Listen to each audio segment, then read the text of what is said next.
안녕하세요. 지난주에 시가서를 아가서까지 다 읽고 선지서 이사야를 읽기 시작했습니다. 선지서 중에 맨 처음에 나오는 이사야를 이번 주와 다음 주까지 읽도록 하겠습니다.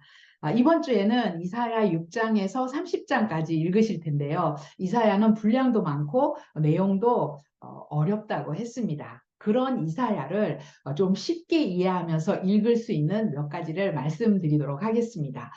먼저 이사야는 성경 전체의 구조와 비슷합니다. 성경이 모두 66권으로 되어 있죠.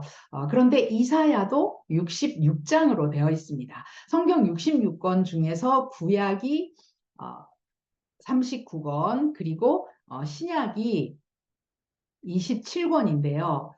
구약의 내용이 구약에서 강조하고 있는 것이 심판의 메시지들이죠. 그리고 이제 신약에 가면 예수님께서 오시면서 이 땅이 다시 회복되고 구원을 받을 것이라는 구원의 메시지들을 신약에서 강조하고 있는데 이사야도 마찬가지로 1장에서 39장까지가 이 구약에 나오는 심판의 메시지들을 이야기하고 있고요. 그리고 40장부터 66장까지 이렇게 27권은 신약에 나오는 내용처럼 회복과 구원의 메시지들을 이야기하고 있습니다.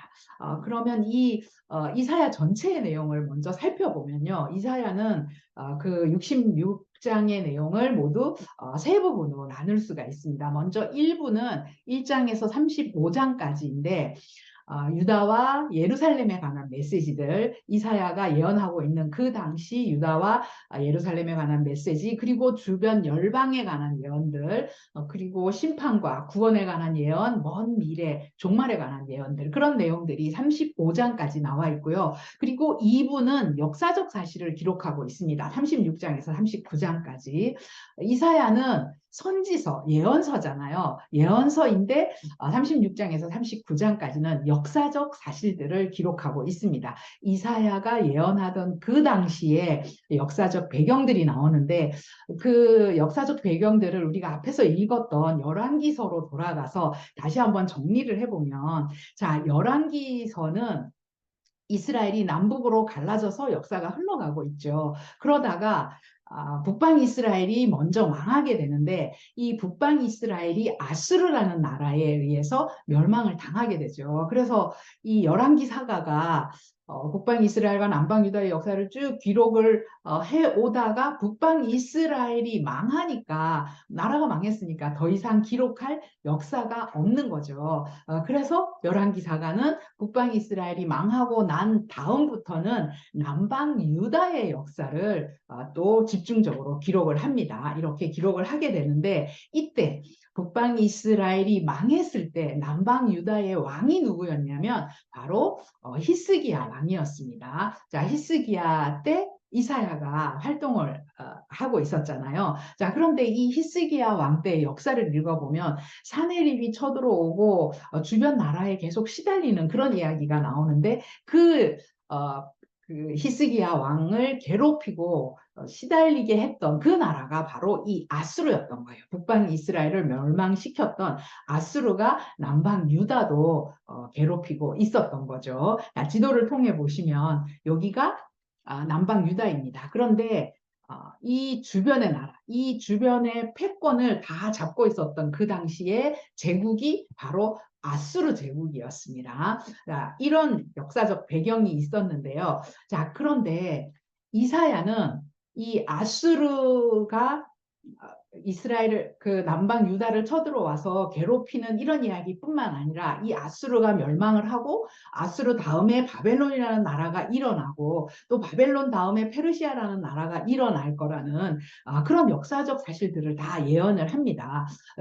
그 아수르를 멸망시킨 나라가 바벨론이었죠. 그리고 이 바벨론을 페르시아라는 나라가 또 멸망시키고, 헬라가 또 페르시아를 멸망시키고, 로마가 헬라를 멸망시키는 이런 이야기들, 앞으로 몇백 년 후에 일어나게 될 이런 역사적 사실들도 이사야는 다 예언을 하고 있는데요. 그 내용이 바로 1장에서 그 일부가 1장에서 35장까지였고 2부가 역사적 사실, 36장에서 39장이지만 역사적 사실이지만 결국 이 아수르도 망할 것이다라는 그런 심판의 메시지를 이야기하고 있는 거죠. 그래서 1장에서 39장까지는 심판의 메시지를 기록을 하고 있는 거고요. 그리고 3부가 40장에서 66장까지 27장인데 바로 신약 27권에 나오는 내용처럼 회복과 구원의 메시지들을 기록을 하고 있습니다.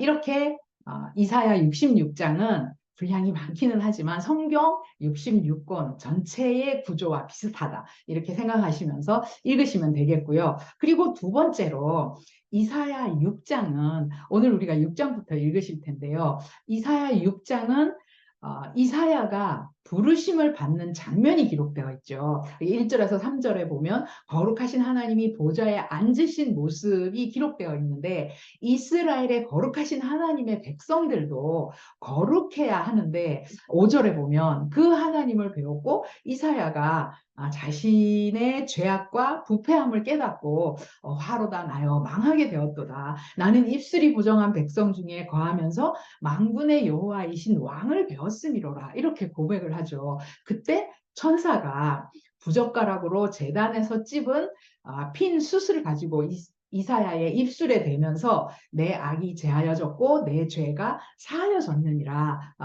이런 모습들이 6장에 기록되어 있죠. 이런 이사야 개인의 죄를 심판하고 사하여 주시는 이런 모습을 통해서 이스라엘 백성 전체를 심판하고 또 심판으로 끝나는 것이 아니라 다시 회복시켜 주신다는 이사야 전체의 메시지를 요약하고 있는 것이 바로 이사야 6장입니다.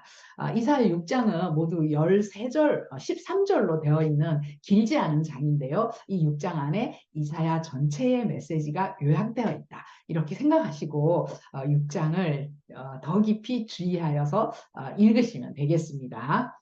그리고 세 번째로 이 이사야에는 메시아에 관한 예언들이 엄청 많이 나옵니다. 흔히 구약을 오실 메시아에 대한 이야기이고 신약을 오신 메시아에 대한 이야기다 이렇게 이야기들을 하죠. 구약에서 오실 메시아에 대한 예언들을 많이 하고 있지만 특별히 이 이사야에서 메시아에 관한 예언들이 많이 나온다는 거예요. 메시아 장차 오실 그리스도를 이야기하는 거죠. 이 그리스도 예수에 대한 이야기는 신약 사복음서에 많이 나오잖아요.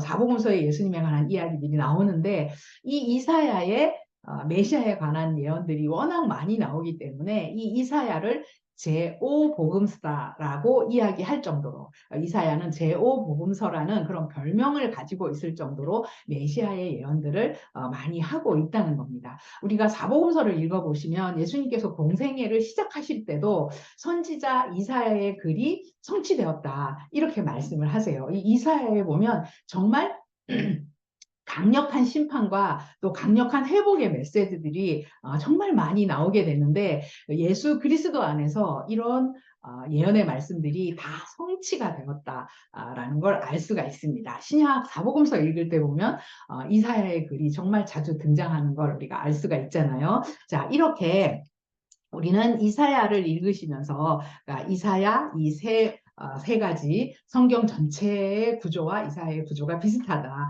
그리고 이사야 6장은 이사야 전체의 메시지를 요약하고 있다. 그리고 이사야는 정말 많은 메시아의 예언들을 담고 있다. 기억하시면서 이사야를 읽으시면 이사야를 좀 더 쉽게 읽으실 수가 있겠습니다. 자, 그러면 월요일부터 이제 이사야서를 읽으실 텐데요.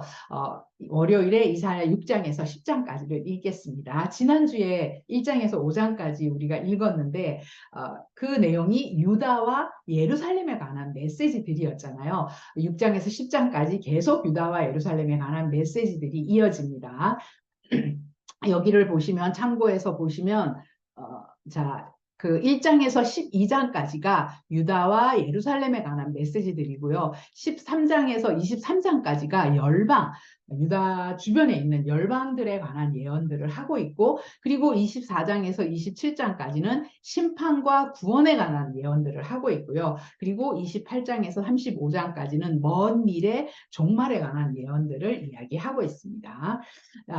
그리고 화요일에는 11장에서 15장까지 읽으실 텐데 12장까지는 계속해서 유다와 예루살렘에 관한 메시지들을 이야기하고 있고, 그리고 13장에서 23장까지는 열방에 관한 메시지들입니다. 열방에 관한 예언들이에요. 유다뿐만 아니라 그 주변에 있는 나라들에 대해서도 예언을 하고 있는데, 13장에 보면 바벨론에 대한 경고, 그리고 14장 이 바벨론이 결국 교만함으로 인해서 멸망을 하게 되고, 이 바벨론에 포로로 끌려갔던 사람들이 돌아오게 되는 이야기, 포로 귀환 이야기, 그리고 아수르와 블레셋이 멸망할 거라는 그런 예언들, 또 15장에는 모압에 관한 경고들, 이런 이야기들이 나오는데, 지도를 통해서 잠깐 보시면 그 바벨론, 여기가 바벨론이잖아요. 바벨론에 대한 경고, 그리고 바벨론도 멸망을 하고 포로가 귀환해서 돌아온다는 그런 예언들도 하고 있고, 바벨론뿐만 아니라 그 전에 있던 아수르, 그리고 블레셋, 블레셋은 여기죠. 여기가 블레셋입니다.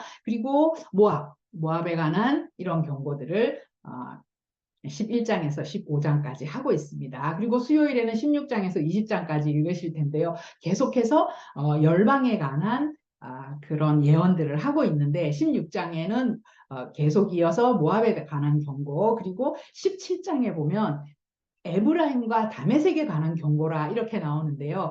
성경에 나오는 에브라임은 북이스라엘이다, 이렇게 생각을 하시면 되겠습니다. 여러분, 북이스라엘의 10지파 중에 대표적인 지파가 에브라임 지파였잖아요. 그래서 에브라임 이렇게 이야기하면 북이스라엘을 이야기하는구나, 이렇게 생각하고 읽으시면 되겠고요. 그 에브라임과 다메섹에 관한 경고가 17장에 나오고, 18장은 구스에 대한 예언, 그리고 19장은 애굽에 관한 경고, 20장은 구스와 애굽에 대한 경고인데, 여기도 역시 지도를 통해 보시면 모압이 여기고요. 그리고 에브라임은 이제 북쪽 이스라엘, 북이스라엘이라고 했죠. 그리고 다메섹에 관한 경고, 19장 구스는 애굽 밑에 여기가 구스입니다. 그리고 구스에 관한 경고가 18장에 나오고, 19장이 애굽에 관한 경고, 그리고 20장은 애굽과 구스를 같이 애국과 구스에 대한 예언들이 20장에 나옵니다. 그리고 목요일에 21장에서 25장까지 읽으실 텐데, 21장에 보면 바벨론 멸망에 관한 그 묵시 예언이 계속 또 나옵니다. 그리고 21장 11절에 보면 두마에 관한 경고라 이렇게 나오는데요. 이 두마는 에돔이라고 이해하시면 되겠습니다. 그리고 또 이제 21장 13절에 보면 아라비아에 관한 경고도 나오죠. 그리고 22장에 보면 22장은 환상의 골짜기에 관한 경고라 이렇게 나오는데, 여기에 나오는 환상의 골짜기는 바로 예루살렘을 이야기합니다. 예루살렘에 관한 경고가 22장에 나오는 거죠. 그리고 이 22장에 보면 그 유다의 지도자들에 대한 그 지도자들이 부패한 그 지도자들에 대해서 경고하는 이야기가 나오는데, 셈나라는 사람이 나오죠. 이 셈나가 바로 유다의 고위 공직자인데요. 그에 대해서 경고하는 이야기, 그런 이야기가 22장에 나옵니다. 그리고 23장은 두로와 시돈에 관한 경고인데, 지도를 다시 보시면 21장 바벨론의 멸망에 관한 묵시, 그리고 두마에 관한 경우, 두마는 바로 여기 에돔을 가리킨다. 그리고 아라비아에 관한 경고, 그리고 22장은 환상의 골짜기 예루살렘이라고 했죠. 예루살렘에 관한 경고, 그리고 23장에 두로와 시돈, 여기가 두로와 시돈이죠. 그러니까 이 유다 주변에 있는 이런 열방에 대한 이런 경고들이 23장까지 나오고요. 그리고 24장에서 27장까지는 바로 여호와의 날 최후 심판에 관한 그런 예언의 말씀들이 기록되어 있습니다. 여기 보시면 24장에서 27장까지 심판과 구원에 관한 예언들이 기록되어 있죠. 이 중에서 27장에 보면 그 심판과 구원에 관한 예언들인데, 27장에 보면 이제 구원에 관한 메시지, 회복이 될 거라는 그런 소망의 메시지를 이야기하고 있습니다. 27장 13절에 보면 그날에 멸망하는 자들과 쫓겨난 자들이 돌아와 예루살렘 성산에서 여호와께 예배하리라, 이런 말씀이 나오죠. 그리고 이제 28장에서부터 35장까지, 우리는 이번 주에 30장까지 읽겠지만 35장까지의 내용은 악인들에 대한 하나님이 심판하시고 또 남은 자들에 대해서 하나님께서 복을 선포하는 그런 이야기들이 28장에서 35장까지 나옵니다. 자, 이렇게 일부는 1장에서 35장까지인데 이 일부는 이사야 시대, 이사야가 활동을 하고 있던 그 당시 그 시대에 관한 말씀들인데요. 이 말씀들은 모두 심판의 메시지라고 했습니다. 그렇게 살면, 지금 모습 그대로 살면, 돌이키지 않으면 심판받는다, 멸망한다, 이런 심판의 메시지들을 앞부분에서 이야기하고 있습니다. 이렇게 이번 주에는 6장에서 30장까지 읽으시겠습니다.